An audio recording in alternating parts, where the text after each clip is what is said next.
Last week, North Dakota native Miles Patry and his family were among the thousands of people on the west coast of Maui who fled as a raging wildfire consumed entire neighborhoods and towns over the course of just a few hours. Over 100 people died trying to escape. It is now the deadliest wildfire incident in the United States in over a century and the worst natural disaster in Hawaii's history. Miles Patry grew up on a farm outside the tiny town of Bowdoin in the central part of North Dakota, where his parents still live.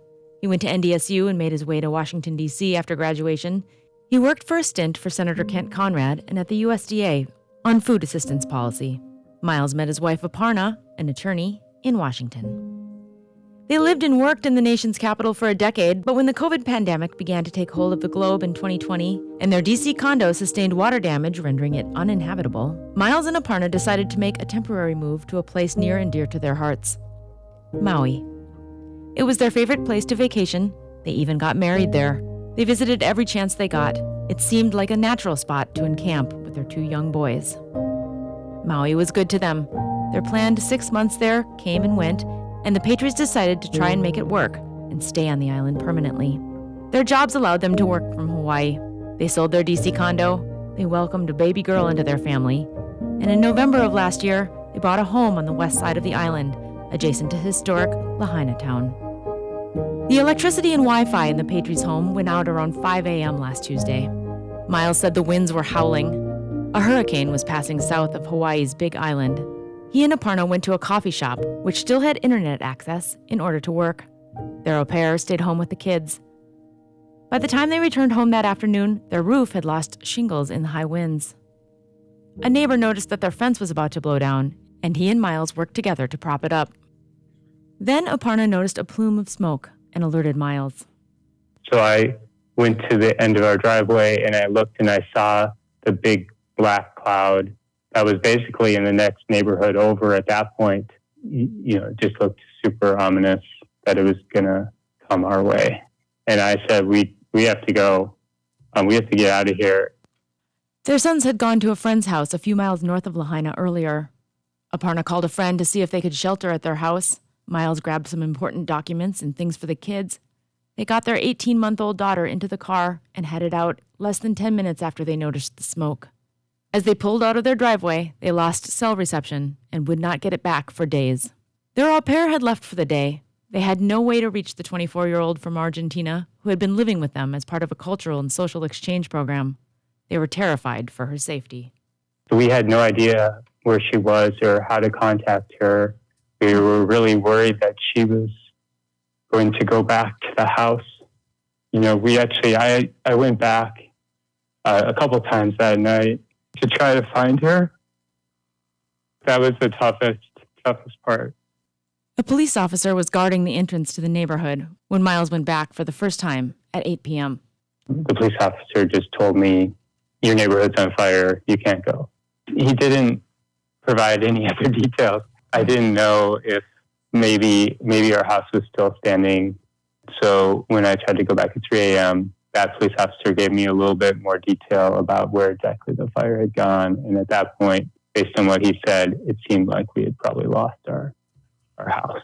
Miles and Aparna managed to track their au pair down the next day by going to a neighborhood they knew her friends lived in a town 8 miles north of Lahaina. They didn't know which house the friends lived in, but the au pair happened to see them walking down a street and ran out to see them. Miles said it was a moment of great relief. A week ago, Miles and Aparna were allowed back into their neighborhood. And we saw that our house was completely gone, just the concrete foundation and concrete block walls. Pretty much the only thing left. Pretty much the entire neighborhood was just, completely incinerated. There were a few houses left standing, kind of inexplicably. It seemed random, but the fire just came down so fast. Miles said they had no warning of the fire. I think they're doing an investigation into that now. I'm not an expert on that, but there is a siren system that they test every week. It didn't go off.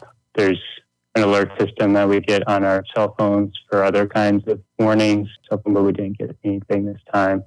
So there were just a lot of people that didn't get any warning, ourselves included. Luckily, we, saw it in time. And we saw some other neighbors outside talking about it, and they were trying to figure out what they were doing. And it was very chaotic. Patry said their au pair lost her passport and documents in the fire, as well as a considerable amount of cash she had been saving up for an educational program she planned to complete after her time with the family was finished. He said they regretted not having been able to save those things and other sentimental items before they evacuated, but that overall they feel very fortunate. They have a place to stay. They have friends and family helping them research and navigate logistical challenges they now face. Friends have collected clothes for their kids. People have brought them food. In some ways, oddly enough, living here kind of reminds me of North Dakota in, the way the community has come together after this disaster. People have been really working day and night to help out at the emergency shelters and figure out ways to get food to the other side of the island.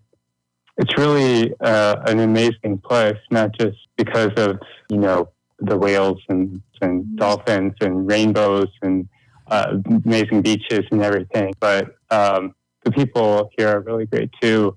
It has that small town feel and sense of community. So it's really a heartbreaking time for people here, but we hope to stay. Miles said he saw the neighbor who helped him prop his fence up the day after the fire. He was serving food to people. He said he thought most folks in their neighborhood had gotten out safe, but was worried about an elderly couple who lived down the street, who were hard of hearing.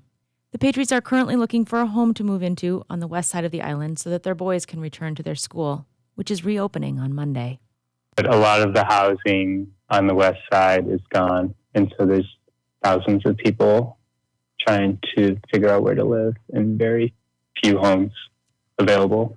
And just, trying to think about rebuilding and how long that's going to take, what steps they need to do to clean up and redo some of the infrastructure before the rebuilding can happen, and what it's going to look like to try to find a contractor and architect and get materials into West Maui for that many buildings.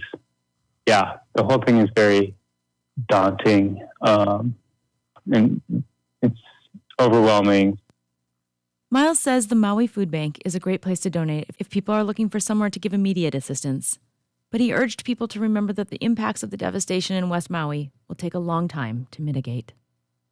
One of the main ways people can help is just to not forget about this. I think news stories come up and they go away, but 6 months or a year from now, that's probably when people here are going to need the most help. So just not forgetting and checking in with folks 6 months or a year from now, I think is really helpful. On KFGO.com, you can find a list of additional charities and fundraising efforts the Patriots recommend for people looking to make contributions to help Maui recover. Tasha Carvel, News Radio, KFGO.